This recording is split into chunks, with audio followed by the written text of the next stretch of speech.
அரபு மொழி கற்பது வாஜிபான்னு கேட்டிக்குது. சில இமாம்களோட அபிப்பிராயம் இது, அரபு மொழி கற்கிற வாஜிபுன்னு சொல்லி. ஆனால் வாஜிபுன்னு சொல்றதுக்கு இல்லை. இரண்டு அரபு மொழி கற்கிற வாஜிபுன்றதுக்கு நேரடியான ஆயத்தோ ஹதீஸோ ஒன்றும் இல்லை.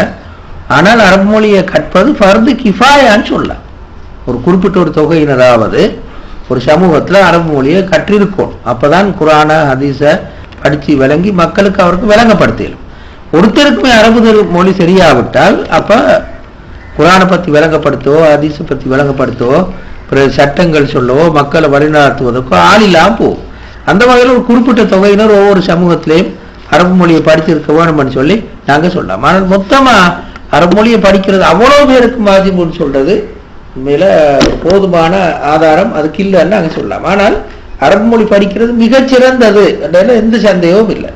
அரபு மொழியை படித்தால் குரானை வழங்கக்கூடிய வாய்ப்பு இருக்குது, ஹதீஸை வழங்கக்கூடிய வாய்ப்பு இருக்குது, எங்களோட ஆன்மீக ரீதியான செயற்பாடுகள் உயிரோட்டம் பெறுறதுக்கு வாய்ப்பு இருக்குது.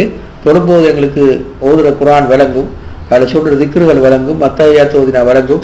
இப்போ அந்த வகையில் இந்த தொழுகை ஏனைய வணக்கங்கள் எல்லாம் உயிரோட்டமாக ஆகுவதற்கு அரபு மொழி தெரிஞ்சிருக்கிறது ஒரு பெரிய உதவியாக இருக்கும். அந்த வகையில் அரபு மொழியை படிக்கிறதுக்கான முழு ஊக்கமும் எங்கள்கிட்ட காணப்படுவோம்னு சொல்லி நாங்கள் சொல்லுவோம்.